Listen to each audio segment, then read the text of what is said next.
Well, while NXT is still somewhat watchable, let's talk about what happened last Tuesday. Did you even watch the program? I don't think so. No, because I say that because I think I may have seen a few minutes of it, but I can't remember anything that I saw during that time. And I apologize in advance if anyone hears noise. The gardening crew, the fine team, are all outside creating a ruckus, seemingly. I don't know what they're doing, but a lot of noise. I did not see NXT. Is that I can't ever remember the name of Vince's gardeners, the Andretti brothers. No, that's not it. But last Tuesday you were probably busy. Do you remember seeing poopy diapers last Tuesday? I've seen a few of those. Well, then there was several segments of poopy diapers on NXT too. So that's maybe why you're confused. But anyway, we'll briefly, because I wanted to see the fallout from TakeOver, and boy, it certainly fell out. Cameron Grimes is now the $1 Million Man, and he's wearing a vest and a Cameron Grimes outfit made out of the $1 Million Man colors and sequins and dollar signs. And Ted DiBiase is the fatherly millionaire who had been looking for somebody to carry on the $1 Million legacy. And they had an in-ring interview where they loved on each other. Ted talked about all kinds of qualities that were needed, but strong of heart and never being a quitter was the big ones, and the rah-rah speech. And then Cameron gave a dramatic response about how he'd lost sight of where he was going and tried to really be dramatic about this thing. And Teddy was okay. Cameron Grimes, you could tell that somebody had told him to say all this shit. And as I mentioned on the drive-thru, Cameron Grimes is a gimmick. His personality and the way he works and the way he looks, he is a gimmick. So you don't gimmick him, because then it's a hat on a hat. And this is, and then they both said to the moon, and fake money fell from the sky so the people could snatch it, but it had Cameron Grimes' face on it, so then they throw it back down. And Ted DiBiase laughed, the $1 Million Man laugh, and that was the opening segment. At least they don't have opposition on the other channel anymore. Was anything said during the opening segment about Cole or any of the things from the previous night that you'd that's what I would have tuned in for. I want to see, is Adam Cole going to be there? Is he gone? Is it a goodbye speech? Anything? No, they had a recap package of what happened at the pay-per-view, but no, there was no, because Adam Cole wasn't there. So therefore there was a recap of the pay-per-view as they usually do, and then there was not a lot of talk of Adam Cole. And honestly, if they said anything in some of the commentary on some of these matches, I doubt they did, but I wouldn't have heard it anyway. Ridge Holland is back. Remember, he's the guy that caught somebody doing a crossbody and just broke his leg just horribly right there and went down right there, and was like a year ago, and was boom, he's done. Wasn't he going to be tied into the whole, it's hard to remember what exactly they were going to do. The thing with McAfee, where McAfee had Oney Lorcan and Danny Burch. Yeah, well, now Pete Dunne has Oney Lorcan, and Oney Lurk. Is Oney Lurcan, or is he just creepy? Oney Lorcan and Danny Burch, and God damn it. Anyway, we hadn't seen any of Ridge Holland really, or very little, but it seemed like he's an impressive physical specimen. Well, now, I don't know what his background is. Has he ever been a wrestler before, or did they train him from scratch? He's got very little experience, I hope, because the only way he had a match with Timothy Thatcher, and physically, Ridge Holland looks great. He's got a lot of potential, but he's stiff of movement. He needs to loosen up and flow. He's very green. He needed it kept basic. He needs work on his kicks and strikes. I like Timothy Thatcher, and he was trying here, but about 5 minutes in, this was boring because it was so basic, and it kind of lost me. And Holland basically won with a power slam, 1, 2, 3. If that tells you how basic they needed to keep it, and there's nothing wrong with basic, but he's being pushed as one of the centerpieces of this thing with Burch and Lorcan and Pete Dunne. And there's, as Frank Spaceman Hickey would say, green as a pepper tree. But Ciampa and Dunn got in a fight that was better than this entire match that lasted 30 seconds, and then Birch and Lorcan jumped in and jumped Ciampa and beat up Thatcher too, and it's kind of awkward and it was a little flat.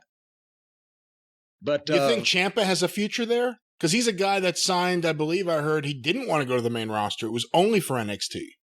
Well, yes, and I believe the reason for that is not only because he could do more, he could wrestle fewer matches and keep more, time on his career because he's already had the major injuries. He's had a major neck deal done. He's had major knee surgeries. He looks in such tremendous condition because he's such a beast, but he's had a number of injuries. I think he liked, working the NXT guys and working that schedule. And that's what and I don't know why that you would get rid of him from anything, because he's been one of the highlights. If that's where, he needs to be to elongate his career. Although now he did that back when they actually went on the road with the full-time roster or the main roster and 4 and 5 nights a week or whatever. Maybe things have changed, but no. And Ciampa's not that big, but he looks big and he works big because he's a badass in appearance, right? So I would hope to fuck that they would have a place for him anywhere. The finals of the Breakout tournament was on this show, and we got clips of interviews from the 2 finalists, Odyssey Jones and Carmelo Hayes.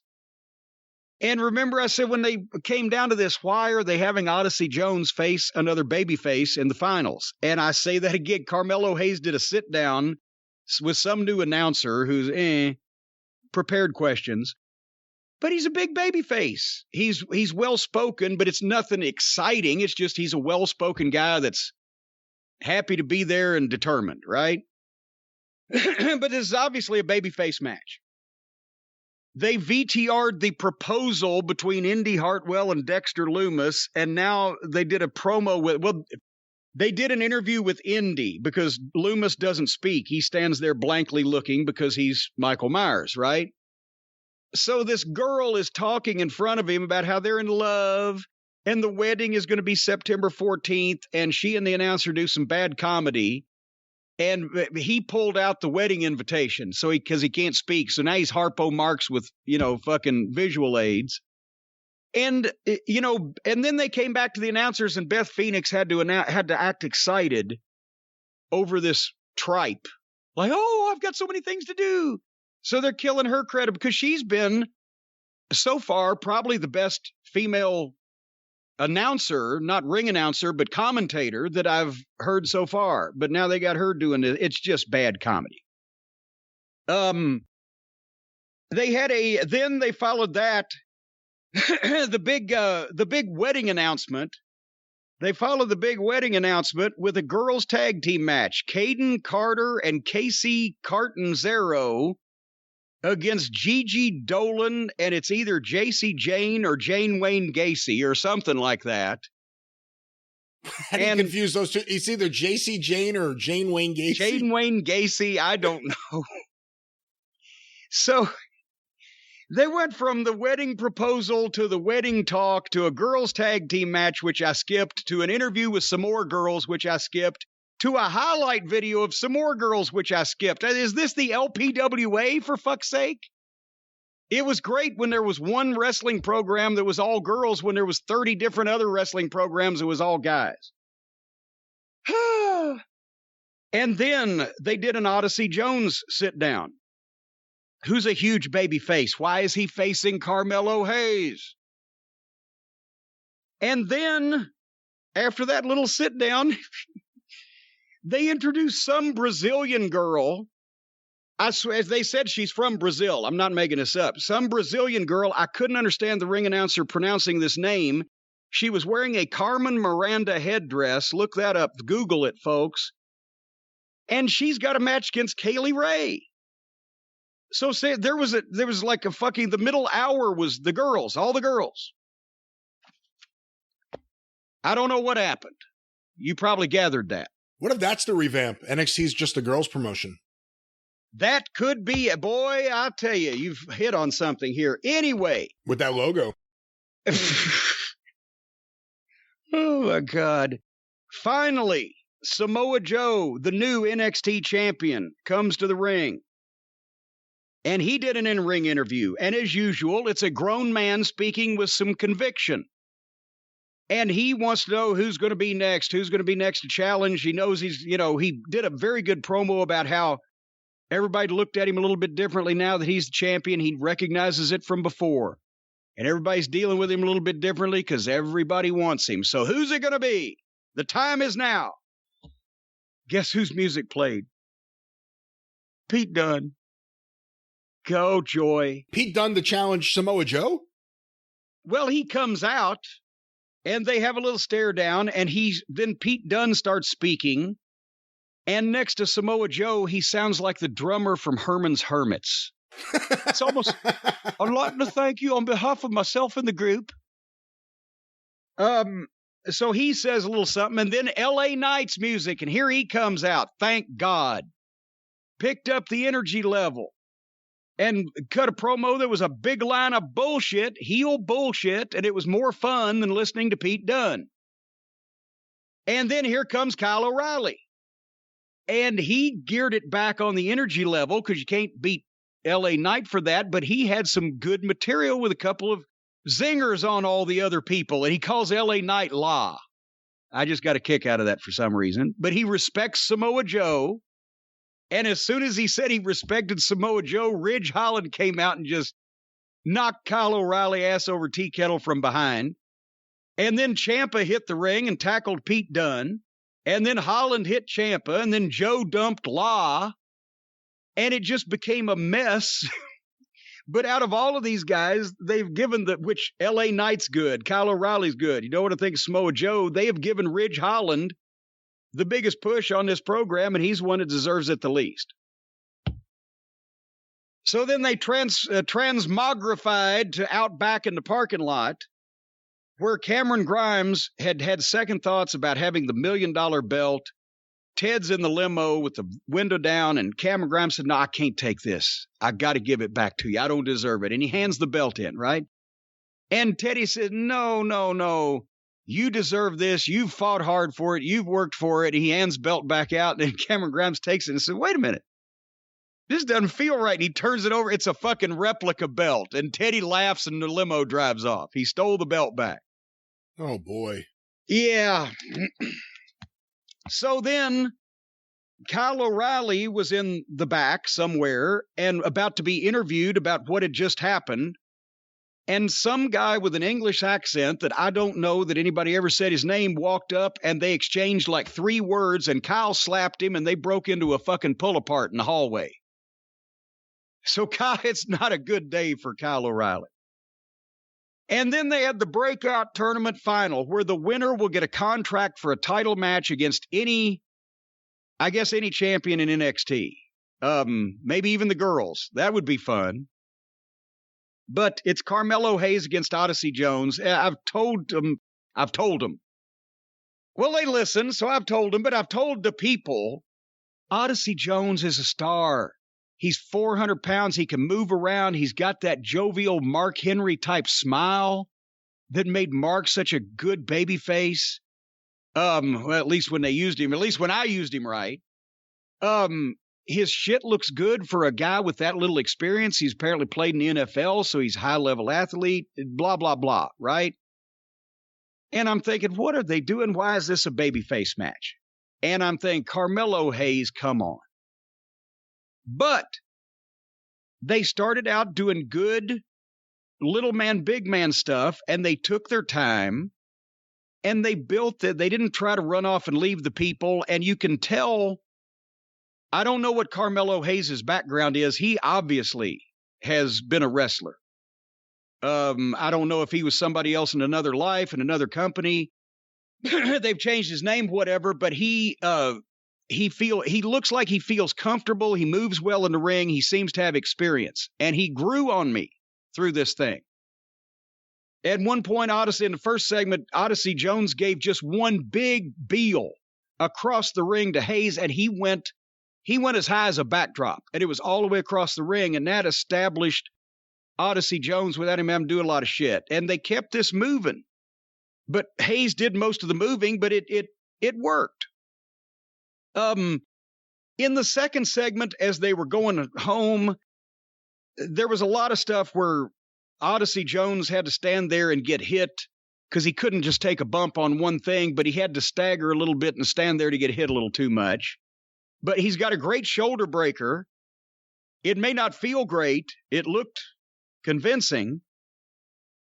And then finally, Carmelo Hayes misses something off the top, and Odyssey Jones hits a fucking splash. Boom, looked like it killed him, and Carmelo Hayes rolled him, hooked the arm and the leg and rolled him over 1, 2, 3. Hayes won.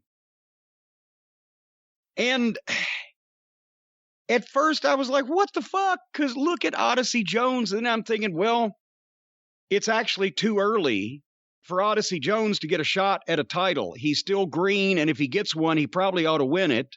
So I'd rather not see him lose a championship match at this point in time. And Hayes looks like the more polished worker. So, and he got the contract and did a nice babyface promo. And again, there's nothing to write home about his promos. He doesn't have star written all over him, but he's accomplished. And so this wasn't that bad as I saw it. Who would Carmelo Hayes have been if he was a wrestler somewhere else? I just looked him up, and it appears he was just an indie guy in the Northeast. What was his name? Hold on. I actually closed it before I saw what his name was. Well, and then I misspelled the name Carmelo in the Google machine. There we go. Carmelo Hayes, a professional wrestler, wrestled as Christian Casanova. For Beyond Wrestling and for Chaotic Wrestling, as well as Northeast Championship Wrestling, otherwise known as NCW. Also, Limitless Wrestling, Lucky Pro Wrestling. What the hell is Lucky Pro Wrestling? And a return to Northeast Wrestling shortly before. In February, he signed with WWE and was sent to the Performance Center, where he was rebranded Carmelo Hayes. And that was what date? When? February 12th, 2021. Okay, so just earlier. Okay. Well, Larry, I mean, he's got some experience and he seems to be pretty good. I like Carmelo Hayes better than Christian Casanova, which sounds like every other indie guy's name for the last 20 years. And, they wouldn't want a Christian on their show at this point. See what I did there with that play on words. I know that Christian is not his Christian name. The Young Bucks would like more Christians on their show. Because they're Christian as fuck. Boy, they certainly are. Anyway. Except when it comes to forgiveness. And then they're not so Christian. No forgiveness. They certainly forget about people. Look at FTR. Everybody's forgotten about them. That's right. But they never forgive. Anyway, the rest of this program real quickly. Boa. Remember Boa? He's the... Yeah, he was with Xia Li. Yes, and they're under the spell or the yoke of slavery of this mysterious woman on the throne at the entranceway. I don't think I ever saw the revelation of who was the boss. Remember, I just saw the old man that was torturing them with the camera crew for weeks. Well, no, there's some old woman, but it's still, you can't see you got to go and look at it. But it's on the throne on the stage. So Boa takes on this job guy that's already in the ring. And the fucking job guy beats Boa 1, 2, 3 with just one single move that he hit. And then he rolls out of the ring and starts to go up the ramp, but he realizes that the old mysterious woman on the throne is up there, and he just beat Boa, but he's scared of her, so he hops over the rail and runs through the people. And apparently Mei Ying is the old woman's name. And we're supposed to believe, I guess, that Mei Ying is not going to be too happy about these developments. And then William Regal did a promo with Johnny Sameface. When do they release him? The poster boy for any heat that NXT would have with Vince McMahon. He's safe. His wife got pregnant. Well, good. Then he needs more time at home. And lastly, Hit Row had a 6-man tag with the Lucha Suits, and that was the main event. So that was NXT. Whoo. I did see clips of a Lucha Suits interview. It may have been during TakeOver. I don't know how tall they are or how short they are, but I swear to God, the cameraman must have been laying down. It was shot from so far below them that it made them look gigantic. Well, that's because they had to figure out something to do with all these small guys that they're giving notice to, so they made them cameramen, and they're only 4'7". So. But anyway, you know what? I will say that NXT, and if it gets any worse from here, boy, howdy. But the one thing about NXT is after I watched this, Brian, I got a good night's sleep. Well, you know, Jim, a lot of people fall asleep during NXT. Well, I fell asleep right afterwards, actually during that main event, but it was courtesy, not of rather the boringness of NXT, but it was courtesy of my incredible Helix mattress. We've talked about the Helix mattresses that we're all obsessed with here on the program, but now we've recently broken the news. And when news breaks, we fix it, folks, that Helix has left the bedroom. Well, no, they haven't. They still make mattresses, but they've now entered your living room and living areas, and they've started making sofas. The new company, Helix Allform, and they're making the best sofas in the game. For one thing, you pick your fabric. It's spill, stain, and scratch resistant. You pick the color. You pick the color of the legs, the sofa size, the shape, and you make sure that it's perfect for you and your home. But if you move, if you change homes, you can add to it because they've got armchairs and love seats all the way to an 8-seat sectional, and you can start small and buy more seats later on because these things fasten together.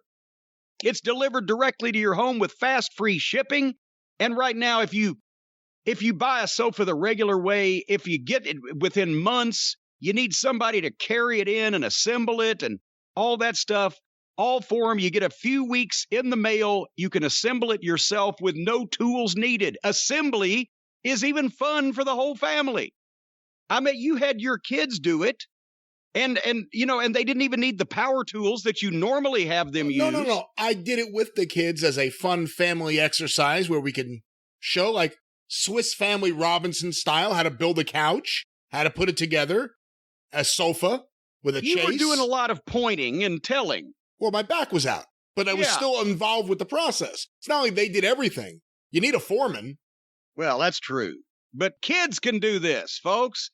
And if getting a sofa without trying it in the store sounds risky, there's no worries because you get 100 days to decide if you want to keep it. In some countries, that's more than 3 months, 100 days. And if you don't love it, they'll pick it up for free and give you a refund. Exclusive discounts for teachers, students, military, and first responders. Financing and flexible payment plans. I said it this week, flexible payment plans. So a forever warranty, literally forever. Forever and ever until the end of time. And now I'm praying for the end of time to hurry up and arrive. Because if I got to sit another minute on you, get rid of your old sofa and get a new Helix Allform sofa that you will want to sit on forever and ever until the end of time. And if you go to allform.com, that's ALLFORM.com/JCE, you'll get 20% off all orders. For our listeners only, allform.com/JCE. These sofas are so fucking great. You will so fucking love them. And that wasn't in the copy either. Well, sometimes I get excited.